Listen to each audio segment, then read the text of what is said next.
It's no blood, no foul. It's no blood, no foul. It's no blood, no foul. Emotions spill on the court when you proud. To rep your city, New York's the hometown. Playgrounds prepared me for them hard fouls. I'm your host, Slice, and I'm joined by my co-hosts, as always, Coke and Jim, as well as our executive producer, Moo. The Knicks lost a heartbreaker tonight, in overtime to the Lakers, 101-99, dropping to 38-31 for the season. A three-way tie for Atlanta and Miami, and a 3-3 split in this West Coast swing that we just had. This was a game with playoff intensity throughout. The first quarter was a tight one between both teams, but the Knicks took a slight advantage to head into the second, up 25-24. The Lakers took a quick 7-point lead after the first 8 minutes of the second quarter, led by 16 points by Kyle Kuzma there. But Julius Randle made some big plays down the stretch to outscore the Lakers by 8, and the Knicks took a 56-55 lead at the break. D Rose led the Knicks at half with 16, 3 and 4 on 7 of 11 shooting, while the aforementioned Kyle Kuzma led the Lakers with 18 on 7 of 10. In the marquee matchup that people wanted to look out for, Julius Randle had 14, 2 and 3, while AD had 12, 4 and 3, so they played pretty tight. The Lakers used the 8-0 run early to take advantage of the Knicks' early foul trouble issues to go up by 4 points in the third quarter before Tibbs finally took Elf out, and the Knicks made a little bit of a run. Actually, they held the Lakers to, without a field goal in the last 4:45 of the third period there, to use a 9-0 run to go up 76-73 heading into the fourth. My boy Frank Ntilikina, I had to shout him out in this tough one, man. He had a nice no-look dime and a three that gave the Knicks their biggest lead of the game at 10 early in the fourth, but the Lakers then used a 14-4 run to tie the game at 89. D Rose, who led the Knicks actually, most of this game, had a basket to put the Knicks up too. But Wes Matthews, of all people, got a putback layup, and Julius Randle missed a runner to go into overtime. From there, the Lakers took a quick lead before Julius Randle and Derrick Rose both hit back-to-back threes that gave the Knicks a quick 1-point lead with just over a minute to go. But then another no-name guy, not the Lakers stars, but Talen Horton-Tucker, of all people, hit the go-ahead three to give the Lakers the 2-point win. I don't even want to talk about that last shot there. I'm sure you guys are going to skewer that boy enough in your recaps. But yeah, the Knicks dropped to 6, and I really don't have much more to say after this one. Colt, kick us off with your thoughts, man. This is one of those rare games. Like, you never really see games like this where, if you win, it's a great, great, great win. But if you lose, damn it, it's a bad, bad, bad loss. And, that's what this was, man. Like, I'm not taking no moral victories from playing a Lakers team without LeBron, with a bunch of other guys banged up, Anthony Davis looking old. You had to get this game. You had to leave this road trip, 4-2, feel good vibes, controlling the 4 seed. They dropped it. And, I'm not a happy camper tonight. But, I got to point this out. We talked about that offensive rebound by, Wes Matthews. Again, giving up a crucial offensive rebound comes back to really bite us in the ass. And that's what happened tonight. Our bigs just aren't completing the defensive stop by securing that, that defensive rebound. We're giving the O-Rebs up, and it's really hurting us. And I got to say it, man. I hate to throw my boy under the bus because he's only 20 years old. He's had a great season, but RJ was just a complete no-show tonight. He killed us. It's no other way to put it. He just brought nothing to the table. The party line is going to be to talk about Elf and, his shortcomings, but, Elf is just consistently bad, so he's on short minutes. RJ, he's out there 37 minutes a night and he just didn't produce. And that last play, that last possession we had where we just put up an awful, awful shot from 32 feet out. That's not what you want. And it just summarized the game RJ had. And I don't really want to talk about anything else, man. Jim, take over. You could tell, like, having RJ be brutal tonight, like, really, like, messed up our offensive flow. Like, the whole fourth quarter was just kind of like isolation Randall at, like, awkward spots on the floor. And it was just, and I don't know if Rose was tired. Rose was probably tired because, he played, 24 minutes straight. Played 22 straight minutes. 22 straight minutes? Okay. I was guessing. I'm glad I was close. But, yeah, he was I think Slice said he was 7 of 11 at one time. I think he ended up being like 8 of 20. You know what I mean? Like he just, I don't have the box score open in front of me because I'm on the phone. But yeah, just not having that third creator out there and having to put in Frank and deal with Elf for extended minutes. It just killed us. We just our offense looked more disorganized than the Lakers did. And we had point guards out there. Like that's just unacceptable. You know, it was just, it shows you just that you can't, we don't have the guys that play LeBron ball where you just have Rose pound the ball and have shooters on the outside. You know, it's like Frank hit a bunch of big threes. He played really, really great defense, but it's like him not being able to run any pick and roll at all. Same with Bullock. We just got so stagnant, and that's how we lost the game. It's just like we couldn't move the ball or like have a functioning normal look offense. It's like isolations play a purpose, but you can't ISO for the entire fourth quarter. Like the only reason Randall just hit some ridiculous shots for us to really only be in this game still. And I'm aggravated. But so Moo, what are your thoughts? I mean, I think maybe it's time to start Frank. I mean, it looks like in key moments, Tibbs actually trusts Frank more now. At least in tonight's game, he brings something. You know, he's not a passer, he's not a point guard, but it looks like he can at least shoot and defend. He's a better defender than Alfred. He's a better shooter than Alfred. I didn't realize he was shooting 42% from three. I mean, it's probably on a small sample, but he's 42% from three. So, Moo, he's made 23 threes this year, including tonight. What's the percentage? So, that's, I believe that's like 43, 44%.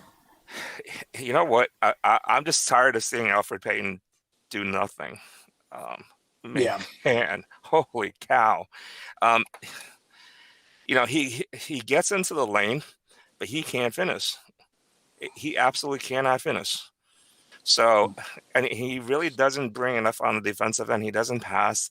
He plays at one speed, and it's like, you know, I don't know what's going on in his head. It's like, you know, if you need him to rush, he's not gonna, you know, rush. If you need him to slow it down, he's not gonna slow it down. So I think, you know, I'll make MP really, you know, really happy. I think they should just start Frank. What can it hurt? I mean, Peyton's bringing absolutely nothing. We've seen that though. We've started Frank a few times this year, and it's just the same thing, just without some guy that can get some dribble penetration occasionally. You know, it's just man, it was brutal. There's just no help. We need IQ and Burks back. That's the only thing that really can rectify the situation. It's not like let's throw Frank out there because it's like he did play really great defense and he hit a couple key shots. But having him out there in the fourth quarter, you just see the limitations of having him out there. Sure. I think it was better than anybody else that we had playing out there. Though. He's a third leading scorer. I'm not even trying to blame him. It's only because Burks and Quick are out. There's nothing else you can really say. Like, this is not a game to say anything about Frank because if it wasn't for him, we wouldn't have probably been to overtime. Right. You know, outside of Rose and Randall. Hey, so you guys want to know a stat I just looked up? So since Rose got back, which is about the last 15 or so games, when he's been excellent, he's shooting 66% in first halves, but only 44% in second halves. Yeah, because I mean, it happens every game where it's like Peyton subs out at the 6-minute mark in the first quarter, and then Rose plays the rest of the half. Yeah, I mean, I think Rose is what he is, right? He's at the point. The announcers today even said so, right? He's kind of like measuring and timing. He's kind of, he's not, trying to break down defenses every single time. He's taking his, finding his spots, and we have to accept that. Yeah, he's probably a 28-minute a night guy. So okay, he shouldn't be starting. But I'll tell you what, and I've said this on the board, between Peyton and Noel, it just makes it such a struggle for the Knicks to be able to score. If Bullock isn't hitting threes, and if Randall isn't able to create, it's a struggle. And I think they mentioned the Knicks gave up 12 or 13 offensive rebounds. That's just nuts, right? 14. That can't happen, but it's happening because it's something that I've said before. It's their centers are not big enough. Noel is not big enough. He can't keep guys posing bigs out of the paint. he just can't. He can't body up. He can't, move anyone. So it's and with the way the Knicks play their offense, they can't not afford to be giving up extra shots, extra opportunities. So all of that. I mean, it's amazing that they actually kept it close. But yeah, I mean, it's a really tough loss. Yeah, I don't know what else to say. Hopefully they'll forget about it and move on. I mean, with Noel, right, we don't have another choice at center. We're basically stuck where we're at with Mitch out. We Elf, we have all these other options right now. Burks and IQ are out, so there's no need for people to kind of overreact. This is one of those tough losses. Coke said, great win or a tough loss. I don't want people to start overreacting over one loss. You know what I mean? Like, that's what Knicks fans do best. We're still, very well where we should be for this season, higher than we are. But, we have other options right now outside of Elf. And at this point with Burks and IQ out, you should start Frank. Or really what they need to do is figure out something to do in those third quarters. Starting the game is one thing because I think he's usually out within the first 5 to 6 minutes. But he usually runs about 8 minutes deep, and that's too much. That's 3/4 of the third quarter, a clutch spot there to determine momentum going into the fourth that we're just getting nothing. Now, one thing that I'm surprised you guys didn't break up, because I know a lot of the focus is going to be on RJ. Reggie Bullock was nowhere to be found tonight. 2 of 9 from the floor, 1 of 5 from the field. That's my slice out the box. We're talking about offensive rebounds, but I feel like that's so obvious. Picking up something else there. Reggie Bullock was disappeared tonight. He's been our consistent scorer. I think Kyle, can you fact check me on this? What did he have? Like 15 games, 12 to 15 games in double digits in a row, and then tonight he kind of disappeared, and he had 5. He had 5 points total. So bringing nothing from our guy who's supposed to be, the deep threat, the sniper there. And, it led to Frank hitting shots. I don't want to keep bringing him up, but I am. If it wasn't for him, we wouldn't have been in this game outside of, Julius Randle had 31, Derrick Rose at 27, no one else over 10. Just unacceptable. And the fact that we were still in it speaks volumes to the team's defense, which to me, even though we had a lot of defensive blunders there, Taylor Horton-Tucker hitting that 3 and not being able to secure. The Knicks defense for 23.8 seconds is usually ideal. It's those last 0.2 seconds where it comes to boxing out while the ball's in the air where the Knicks are really failing. RJ Barrett usually has a lot of rebounds. We are getting rebounds, 4 from him, 5 from Bullock. Obviously, Reggie, Julius Randle led the team again, but Nerlens Noel only gave us 5. Taj gives 7. He gets boards out there, but you can't count on him a little bit later. But to me, I think Reggie Bullock was our biggest disappointment. 46 minutes on the court and only 5 points. Just unacceptable. So Slice, it was the last 15 games he scored double digits. 15 before this. What it all boils down to, and this is something that I talked about at the end of last podcast. Reggie Bullock played 45 minutes last game. RJ played 44. And, that's a combined only 7 minutes together of rest. I know there was a day off in between, but that's not really much. And especially when you're on the road and you're sleeping in hotels, man. I think RJ and Bullock both dropped the ball tonight because they're tired. They've been playing crazy minutes. And, we're a team that we can sustain, our play with injuries to the bigs. But with IQ and with Burks out, we're really feeling it. We don't have as many shooters. We don't have as many shot creators. So Derrick Rose has to be like insanely good just for us to stay afloat. Julius Randle has to, bring his A game. And, as you saw, when our 2 starting wings who both play big minutes don't give you anything, it's going to be that much tougher to win the game. And then, like you guys said, with the bigs, giving up those crucial offensive rebounds, it just points out the 2 glaring needs, another playmaker and another big who has some size. And I got to put it out there, man. I'm going to troll you dudes because you guys didn't want Andre Drummond even for free. Still don't want him. Still don't want him. He killed us. Still don't want him. What Still don't want him. He got 16 points, 18 rebounds. He was getting loose balls, tap outs, getting second possessions.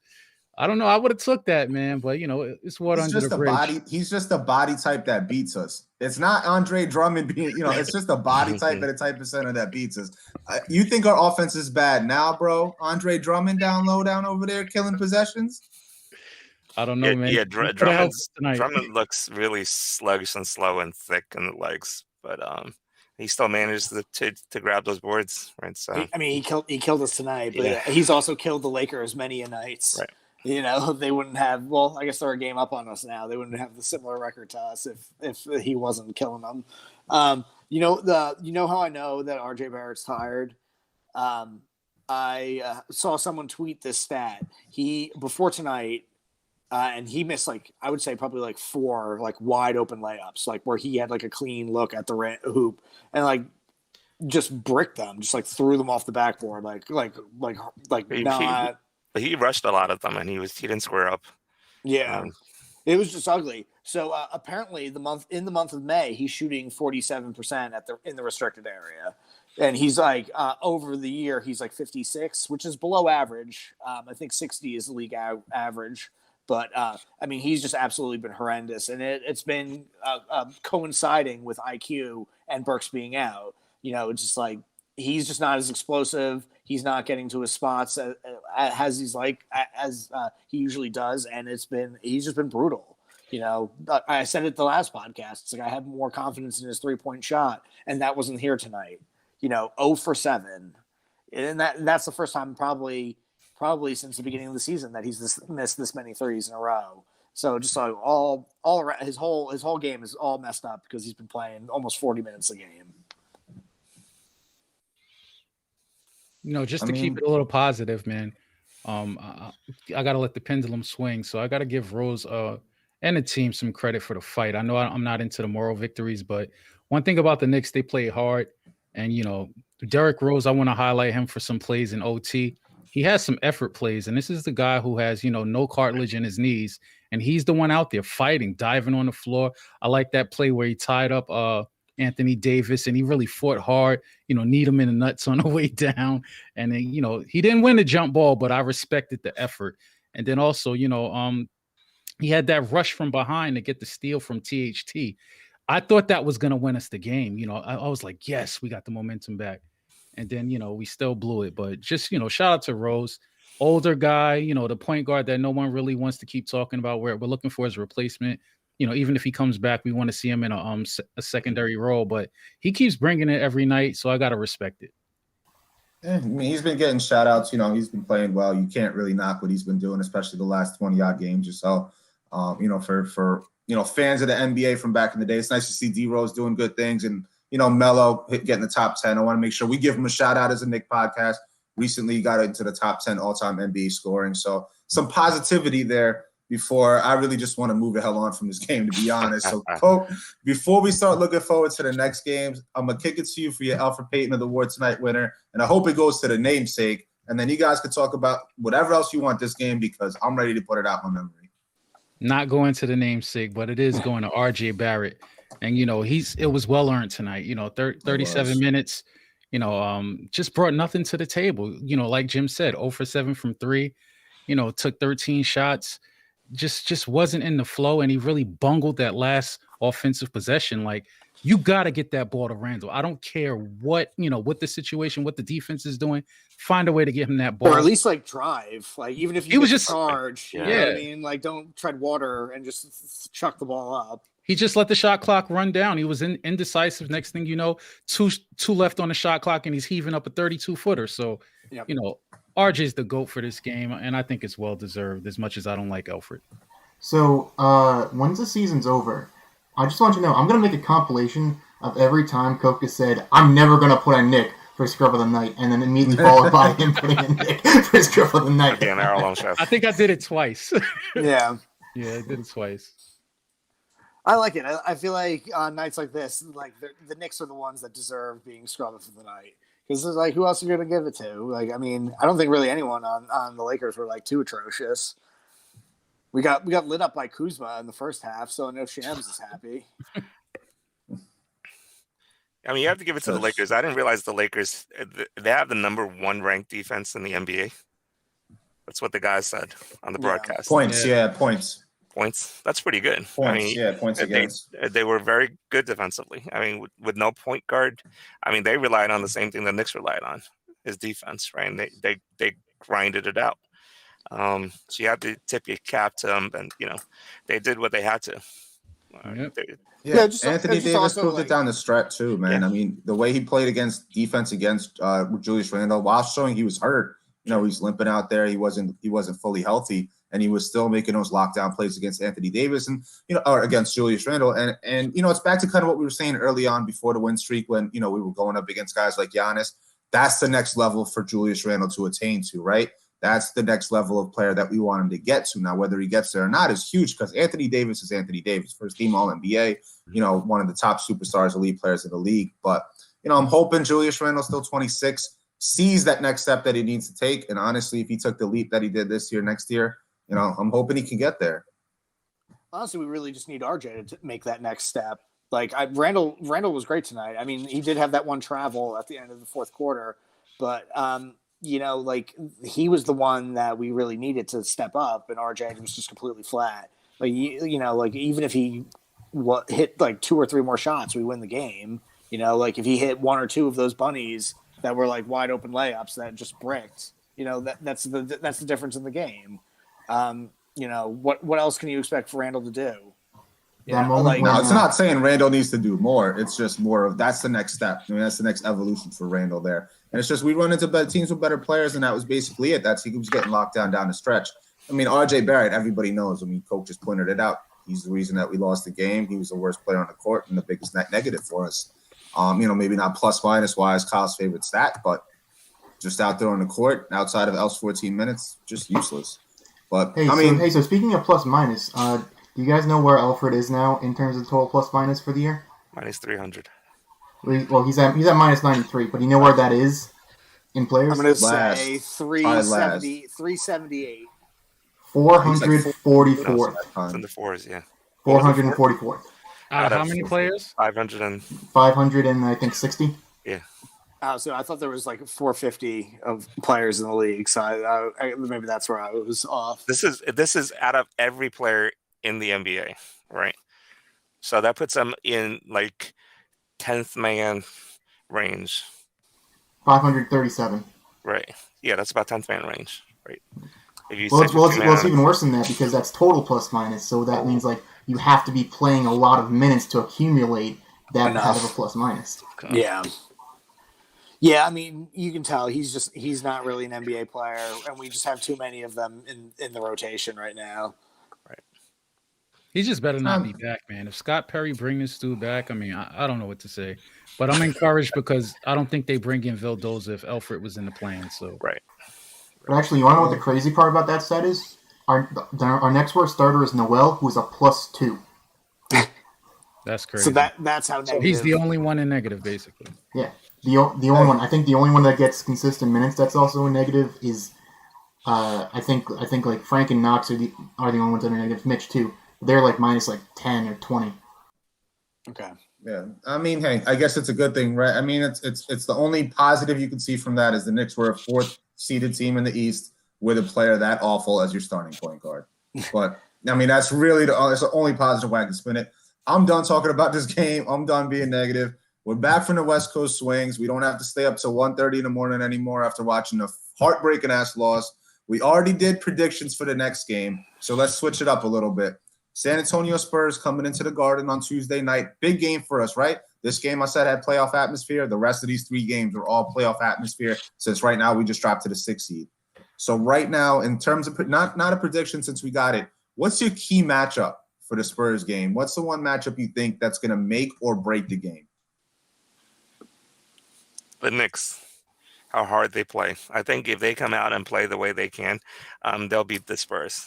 I'm not looking at it as a player versus player matchup. It's really a matchup of how the Knicks respond to a heartbreaking loss. I think if they come back and play the way they have, they'll beat the Spurs. I'll go next. I'm not going to go player to player. I'm going to go players to players. And I'm going to say bench to bench. Let's just hope IQ and Burks come back, and our bench has to outscore their bench, in addition to the production that we get out of Derrick Rose. If we can get a lot of bench points because we get nothing from, Alfred and Noel offensively, then I think we'll get the win. If Burks and IQ come back and they're rusty, or if they don't play at all, then, we're in trouble. And I predicted that game as a loss. So, let's hope I'm wrong. I feel like this is tough. I would say Randall DeRozan, but I feel like they're going to kind of like cancel each other out. I think the matchup to watch is probably either Lonnie Walker versus RJ or DeJounte Murray versus Derrick Rose. Just because I feel like they're going to be matching up with one another, and I think the Spurs' second scorer is Keon Johnson. Maybe I'm not. I don't remember all the guys. Whoa, hold on. You mean Keldon Johnson? Keldon Johnson. Yeah. Yo, put some respect on the K-Man's name. He's worried about the Keon draft, Johnson's man. the kid from Tennessee. He's thinking about the draft. Yeah, I was going to say that's the kid from Tennessee. Keon He's a Johnson. solid player, yeah. So, But I digress. It kind of depends because, like I said, like I feel like DeRozan and Randall are going to get their numbers, and it kind of depends on the next second and third guys. So that goes the same thing with the Spurs. Like if DeJounte Murray's a really great defender, if Rose can still go off and outplay him, I like our chances to win the game. But now it just seems like we need RJ from a month ago to come back, not whatever the RJ in the month of May is. Yeah, to me, I think RJ versus Keldon Johnson is probably the biggest matchup that game. Keldon Johnson is really playing well this season as a young player. RJ Barrett has had a solid year. Obviously this game is a major downturn, so it's really one of those games where I'm curious to see how RJ Barrett steps up and the level of competition he's going to face defensively. DeJounte Murray's a hell of a defender in the league. You know what I mean? So I'm sure he's going to switch over to him if he does get going. But I think the key matchup is going to be between him and Keldon Johnson. That's a player he needs to outperform, outplay. Another younger player. These are some of those younger wings that we're going to see RJ kind of, go up against future in his career. So I think the RJ versus Keldon, because I think, realistically, they'll probably be matched up together. Maybe Reggie Bullock might play him because he might not be, I think Lonnie's a little bit more athletic, but I'm not sure how the defensive matchup's going to go. But the other one, Jim, I'm glad you brought it up. DeJounte Murray versus Derrick Rose. The battle of the point guards there. DeJounte's having a hell of a season, solid player, tough defender. And, he's a long guy, so he might give Derrick Rose a couple of fits that he's not used to kind of seeing. So I think it's going to be a great litmus test. Obviously Julius Randle's our biggest player, most important player, but I think those are pretty much the ones that we got to take a look at there.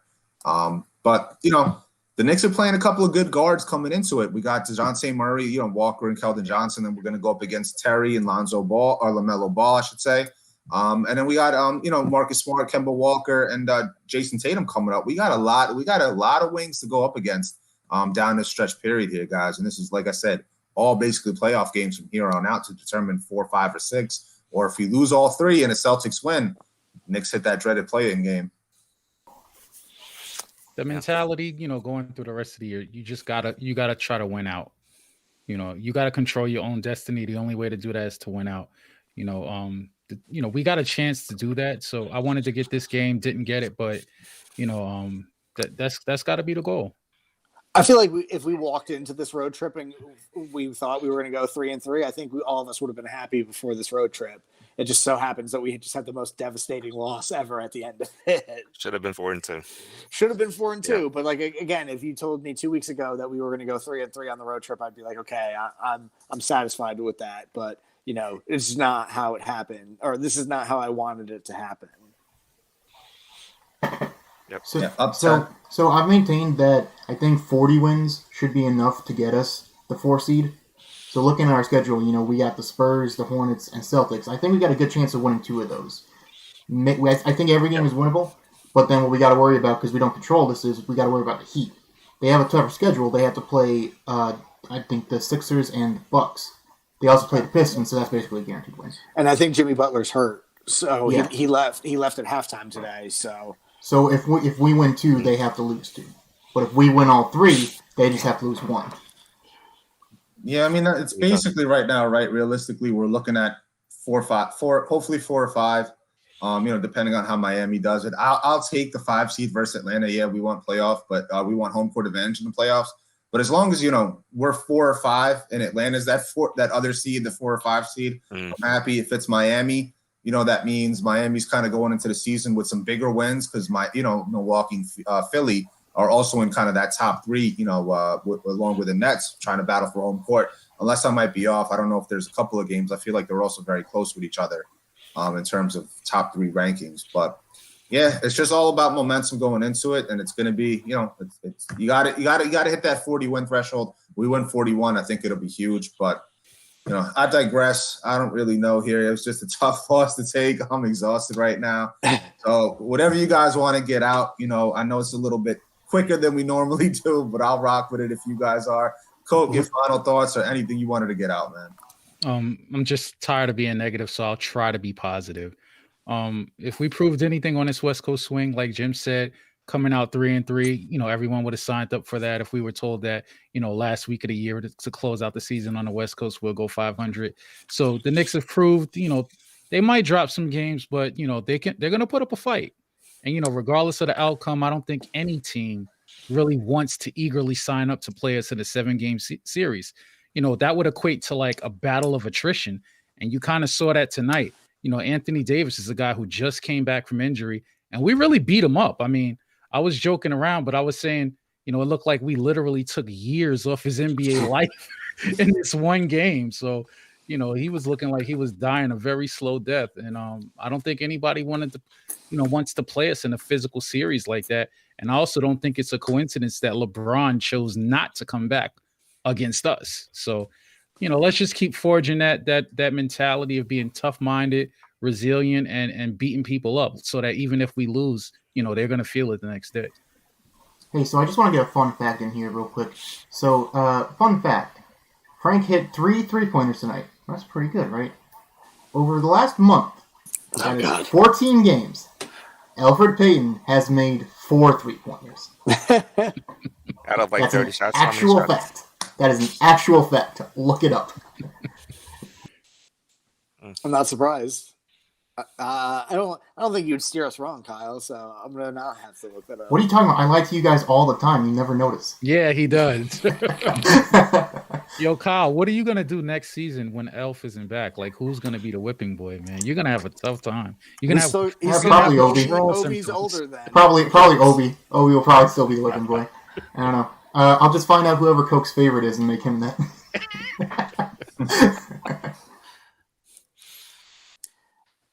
I guess I'll go next. Yeah. Final thoughts. My next and last final thoughts is that we need more good players. We definitely need IQ and Burks back really badly. You can just see that our guys are just running out of steam.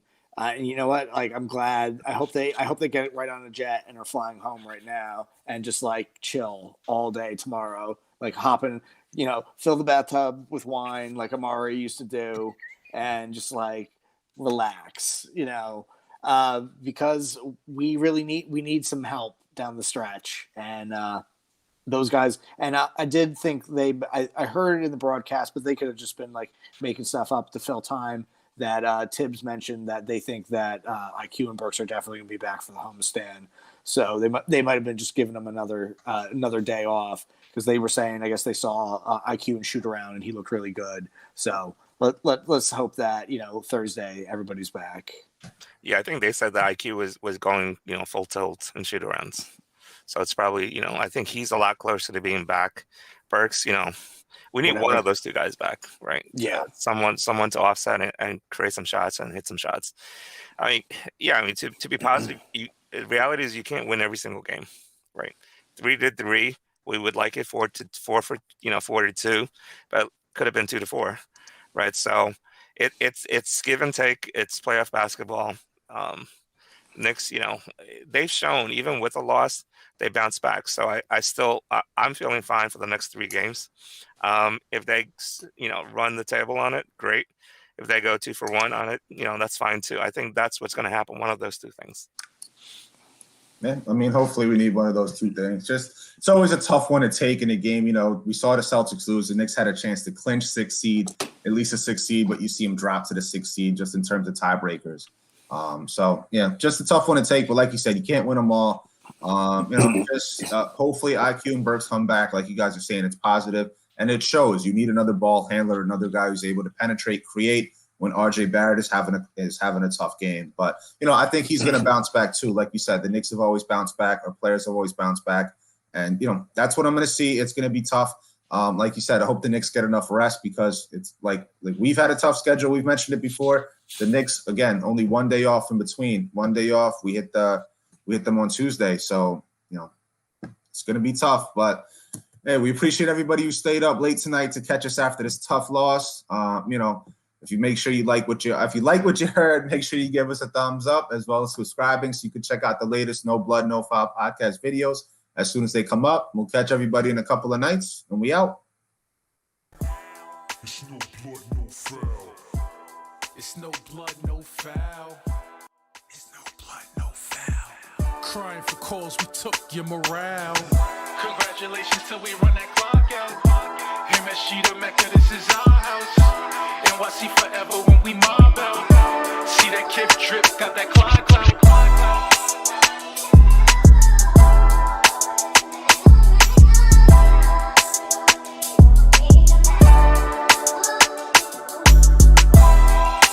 Till we run that clock out. MSG Mecca.